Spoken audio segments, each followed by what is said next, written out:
অনেক দিন পর বেশ লাগছে বন ভ্রমণ। মাঝে মাঝে কাজের ফাঁকে এইসব জায়গায় এলে মন খুব ভালো লাগে। শুদ্ধ বাতাস, মাটির সোনা গন্ধ, পাখির কলতান, আহা।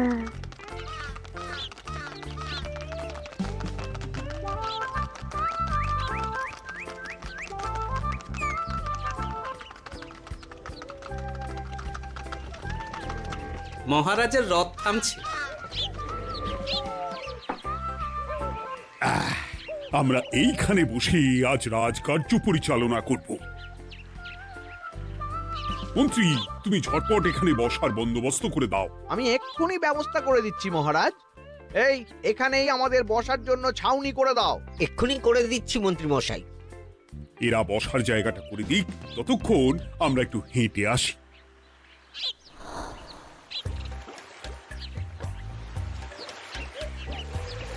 সকালবেলা হাঁটা শরীরের পক্ষে খুব ভালো মহারাজ।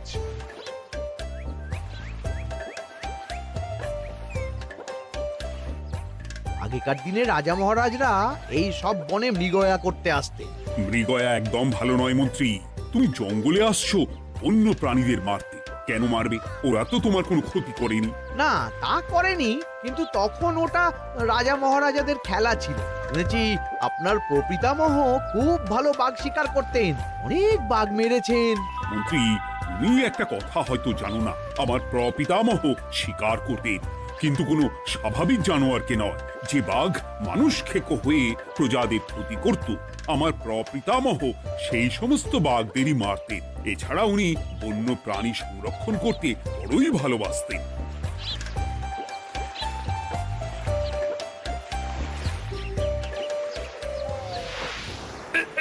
উফ, এটা আবার কি? এই এটা আবার কোথা থেকে উড়ে এলো? কোথাও তো ঝড় হাওয়া কিছুই নেই।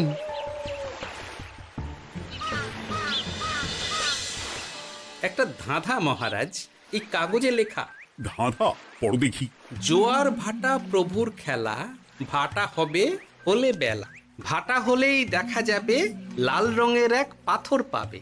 নদীর ধারে গর্ত করে যত্নে সাজাই কলস ভরে। হেথায় হোথায় ছড়িয়ে যাহা, অন্ধকারে জলে তাহা।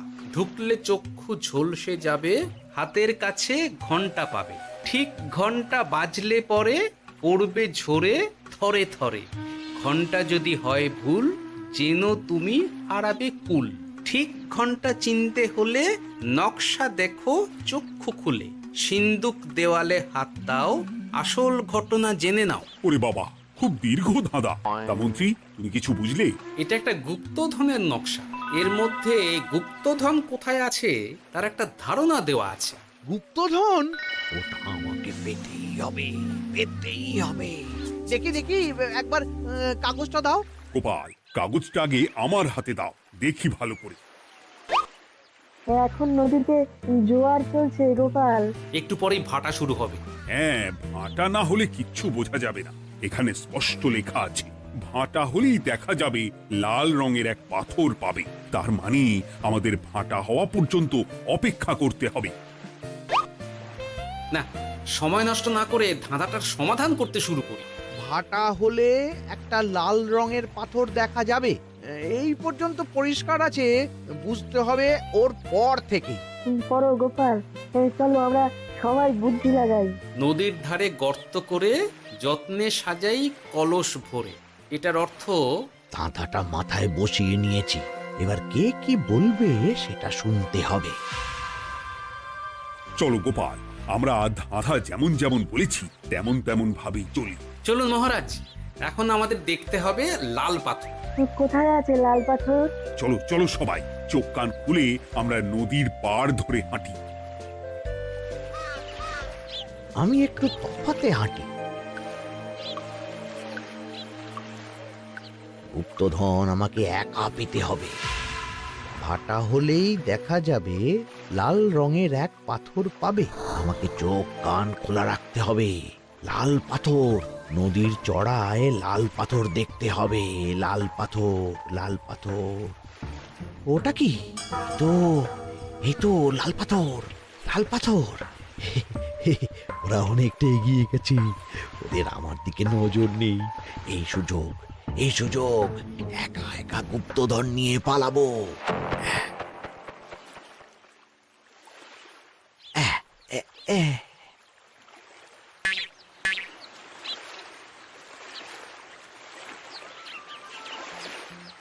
কি গো, আমরা তো হেঁটেই চলেছি, লাল পাথর তো কই দেখতে পাচ্ছি না। আরেকটু হাঁটতে হবে মহারাজ, গুপ্তধন বলে কথা, ওকে আর সহজে ধরা দেয়? সেটা অবশ্য সঠিক কথা। আচ্ছা, আমরা সবাই তো আসছি হেঁটে হেঁটে, মন্ত্রী মশাই গেলেন কোথায়? ও কি যে ঘটে! সত্যি তো, মন্ত্রী কোথায়? ও সেনাপতি, মন্ত্রীকে দেখেছো? কই, না তো মহারাজ। তাহলে কোথায় গেলেন মন্ত্রী মশাই? এই জঙ্গলে বাঘ ভাল্লুক আছে, শেষে কিনা বাঘে নিল। হায় হায় হায়, মন্ত্রী গিন্নির কাছে আমি কি মুখ দেখাবো? হুম, বাঘ ভাল্লুকের পেটে যাবার লোক তো মন্ত্রী মশাই নন। ও গোপাল, কি ভাবছো? কিছু তো একটা বলো।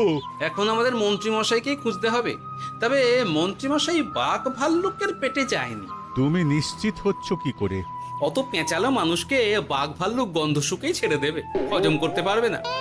না না না, এখন রসিকতা করার সময় নয়, আমাদের মন্ত্রীকে খুঁজে বার করতেই হবে। কোথায় গেল মন্ত্রী? চলো চলো, গুপ্তধন মাথায় থাক, চলো মন্ত্রীকে খুঁজি। আহ, মন্ত্রী কোথায় গেল কে জানে। একবার পুরো ধাঁধাটা ঝালিয়ে নি। ভাটা হলেই দেখা যাবে লাল রঙের এক পাথর পাবে।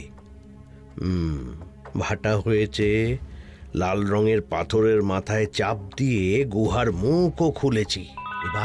এবার নদীর ধারে গর্ত করে যত্নে সাজাই কলস ভরে। এটাই তো ঠিক বুঝতে পারছি না।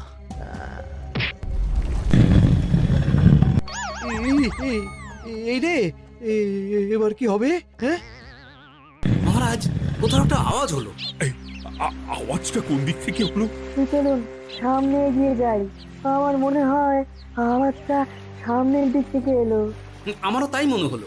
তবে কি মন্ত্রী মশাই লাল পাথরের হদিশ পেয়ে গেছেন? আমাদের চোখে পড়লো না, অথচ মন্ত্রী মশাইয়ের চোখে পড়ে গেল। আসলে আমরা কথা বলতে বলতে গেছি, তাই নজরে পড়েনি। মন্ত্রী মশাই একা একা আমাদের পেছন পেছন আসছিলেন। উনি ইচ্ছে করেই আমাদের পেছনে পেছনে আসছিলেন। নিজে একা গুপ্তধন নিয়ে যেতে চেয়েছিলেন, এখন কোথায় আছেন কে জানে।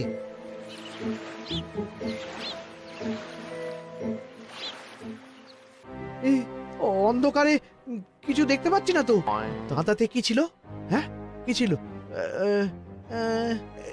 হেথায় হোথায় ছড়িয়ে যাহা, অন্ধকারে জলে তাহা, ঢুকলে চক্ষু ঝলসে যাবে, হাতের কাছে ঘন্টা পাবে। পেয়েছি পেয়েছি, ঘন্টাটা পেতে হবে। ঘন্টা। ভাটা হলেই দেখা যাবে লাল রঙের এক পাথর পাবে, নদীর ধারে গর্ত করে যত্নে সাজাই কলস ভরে, হেথায় হোথায় ছড়িয়ে যাহা, অন্ধকারে জলে তাহা, ঢুকলে চক্ষু ঝলসে যাবে, হাতের কাছে ঘন্টা পাবে। ঠিক ঘন্টা বাজলে পরে পড়বে ঝরে থরে থরে, ঘন্টা যদি হয় ভুল যেন তুমি হারাবে কুল। ঠিক ঘন্টা চিনতে হলে নকশা দেখো চক্ষু খুলে, সিন্দুক দেওয়ালে হাত দাও আসল ঘটনা জেনে না। এবারে ভালো করে ঠান্ডা মাথায় ভাবতে হবে। ভাটা হলেই দেখা যাবে লাল রঙের এক পাথর পাবে। সেই লাল পাথরটাই তো খুঁজে পাওয়া যাচ্ছে না, অথচ মন্ত্রী মশাই খুঁজে পেলেন। আওয়াজটা কোথা থেকে আসছিল? এই কাছে পিঠে এই কোথা থেকে আওয়াজটা আসছিল।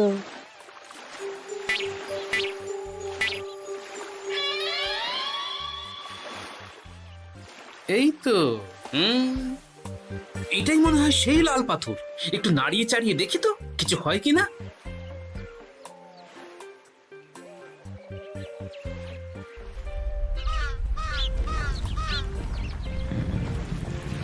এই তো, কাজ হয়েছে। এই তো সুড়ঙ্গ। আপনারা নিচে নামুন।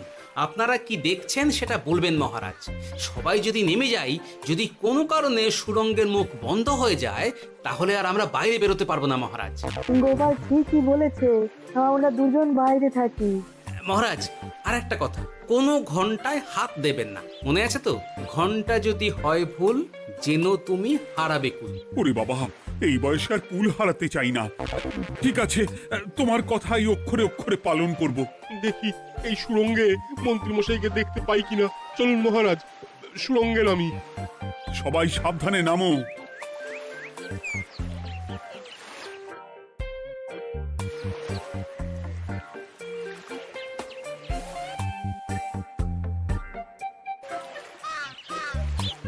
মহারাজ, ওখানে কি কি দেখতে পাচ্ছেন? ওখানে কি মন্ত্রী মশাই আছেন? না গোপাল, মন্ত্রীকে এখনো দেখতে পাইনি। শুধু আমি এখানে অজস্র পাথর দেখতে পাচ্ছি। পাথরে পাথরে ছয়লাভ, ছোট বড় অজস্র। পাথরগুলো বড় অদ্ভুত, কিরকম কিরকম মানুষ মানুষ গড়ন। লম্বা বেঁটে হরেক রকম। মানুষ মানুষ গরম, সেটা কি রকম? আর কিছু? কোনো কলসি কি দেখতে পাচ্ছেন? কলসি তো দেখতে পাচ্ছি না। মহারাজ, কলসি থাকতেই হবে, কারণ ধাঁধায় লেখা আছে নদীর ধারে যত্ন করে যত্নে সাজাই কলস ভরে। গর্তটা আসলে হলো সুড়ঙ্গ, কিন্তু কলস। মহারাজ, মহারাজ, এইদিকে এইদিকে একটা কলসের মতো কি যেন আছে। এইদিকে আসুন, এদিকে এদিকে। হ্যাঁ গোপাল, দেখতে পেয়েছি। এবার আমি যেরকম যেরকম বলবো সেই রকম সেরকমই করবেন। আমি বিজ্ঞানীকে নদী থেকে জল তুলে পাঠিয়ে দিচ্ছি। পাত্র কোথায় পাবে? আমাদের জল খাবার যে পাত্র আছে সেটা আনতে লোক পাঠাচ্ছি। ঠিক আছে।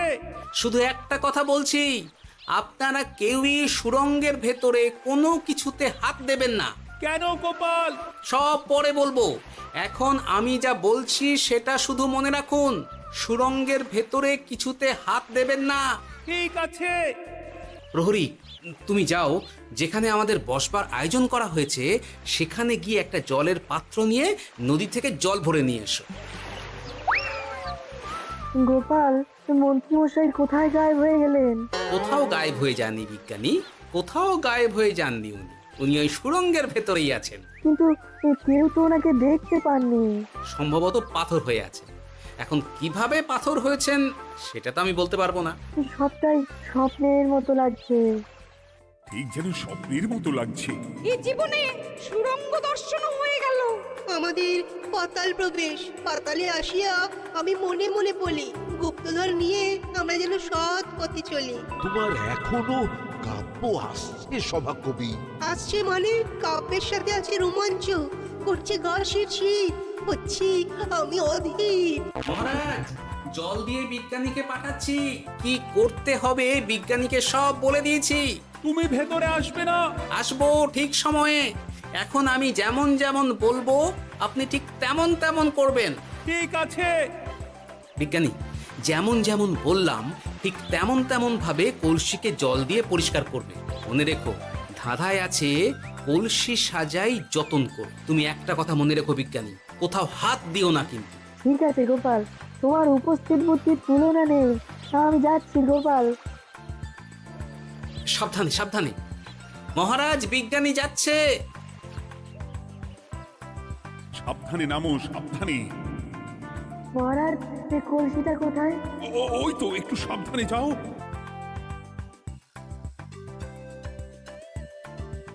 বিজ্ঞানী, কলসির দেখা পেয়েছো?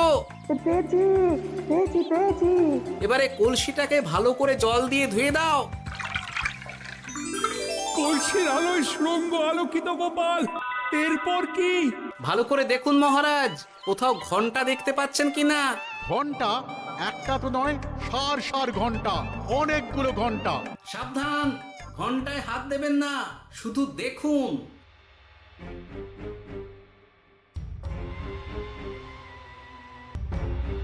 মহারাজ, আমরা গুপ্তধনের খুব কাছে চলে এসেছি। তাই নাকি? কি মজা কি মজা, এবার খাবো ক্ষীরের গজা। আহ, সভাকবি চুপ করো। এখনো আমরা গুপ্তধন পাইনি। পাওয়ার মুখে দাঁড়িয়ে সবগুলো তারা আঁকা।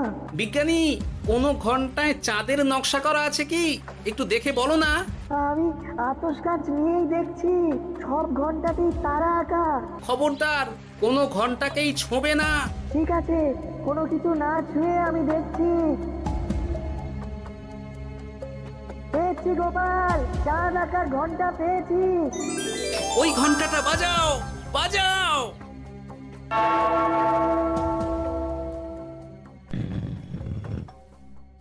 গুপ্তধন পেয়েছেন মহারাজ? বাঁচাও, বাঁচাও, বাঁচাও।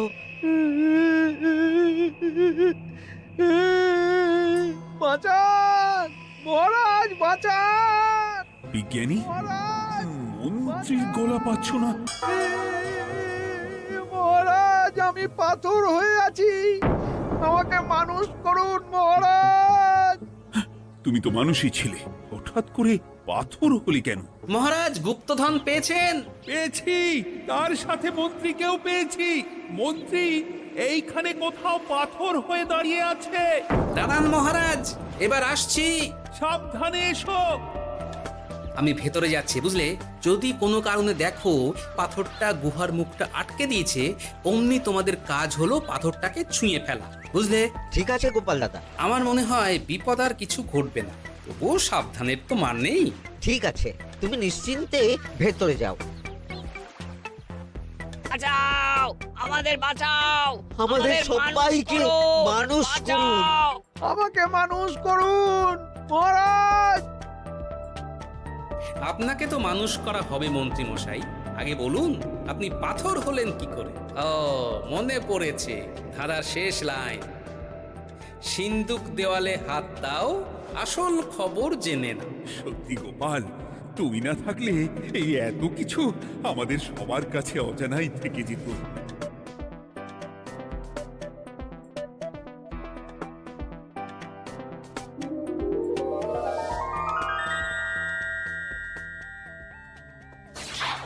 ধন্যবাদ আমাকে মুক্ত করার জন্য। আপনি কে? আমি যক্ষ। আমাকে এই ধন সম্পত্তি পাহারা দেওয়ার জন্য এক ডাকাত দলের সর্দার যক্ষ করে রেখেছিল। আমি 100 বছর ধরে এইখানে যক্ষ হয়ে আছি। আমি তোমার জন্য মুক্ত হলাম গোপাল। এই সম্পত্তি তোমার গোপাল। সম্পত্তি নিয়ে আমি কি করব? আমি এই সব সম্পত্তি মহারাজকে দান করলাম, রাজ্যের অনেক কাজ হবে। তুমি ধন্য গোপাল, তুমি ধন্য। এবার আমার যাবার সময় এসেছে, আমাকে যেতে হবে। যাবার আগে এই পাথরগুলোকে মানুষ করে যান। এরা সব লোভী। আমি আমার সীমিত ক্ষমতায় এই গুপ্তধনের ধাঁধাকে এখানে যারাই ভ্রমণ করতে আসে তাদের হাতে তুলে দিই, কিন্তু কেউ এই ধাঁধার সমাধান করতে পারে না। সবার মনে লোভ কাজ করে, এই লোভ এদেরকে পাথর করে রেখেছে। পাথর হলো কি করে? একটা মানুষ এসে বুক ভরা লোভ নিয়ে আধা পুরো না জেনে পাথরে হাত দিলেই সে পাথর হয়ে যাবে। আমাদের ভুল হয়েছে, আর লোভ করব না, আমাদের বাঁচাও। আমাকে মুক্ত করে দিন, আমার খুব ভুল হয়েছে মহারাজ, মুক্ত করে দিন আমায়। তুমি এখানে আগে এসেছিলে, তাই তো আগে এসে ভাবলে নিজেই একা একা গুপ্তধনকে হরপ করে দেবে। এদিকে তোমাকে না দেখতে পেয়ে আমাদের কত চিন্তা হচ্ছিল। যারা লোভী তারা কারো কথা ভাবে না, শুধু নিজের কথা ভাবে। আমাকে আর একটা সুযোগ দিন, আমি আর লোভ করব না মহারাজ। তোমার কথার কোনো দামই নেই। না মহারাজ, আমাকে আর একটা সুযোগ দিয়ে দেখুন, আমি আর লোভ করব না, আমাকে মানুষ করুন মহারাজ। আমাদের সবাইকে মানুষ করুন, দয়া করে মানুষ করুন। যক্ষরাজ, এদের আপনি ক্ষমা করে দিন। ঠিক আছে, তোমাদের আবার মানুষ করে দিচ্ছি।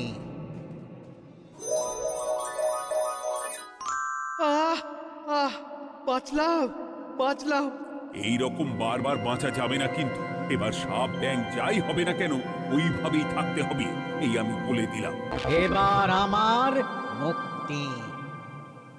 মুক্তি নেবার আগে আরেকটা প্রশ্ন, যে ডাকাত সর্দার তার সম্পত্তিকে রাখার জন্য আপনাকে যক্ষ বানিয়েছিল, এই সম্পত্তি তো তাদের, আমরা তো নিতে পারি না। লোভ বড় খারাপ গোপাল, অতিরিক্ত লোভ মানুষকে পশু করে দেয়। ওই ডাকাত দল এই সম্পত্তির জন্য সবাই কাটাকাটি করে মরে গেছে, কেউ আর বেঁচে নেই।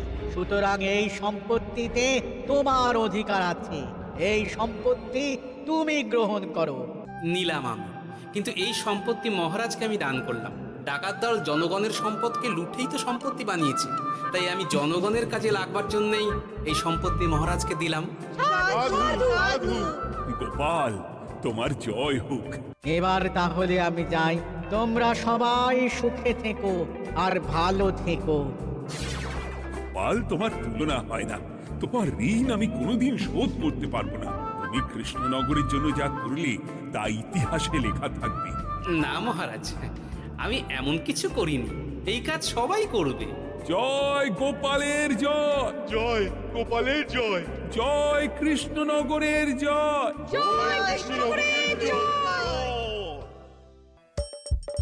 হাসির রাজা, জ্ঞানের রাজা, রসিক রাজা।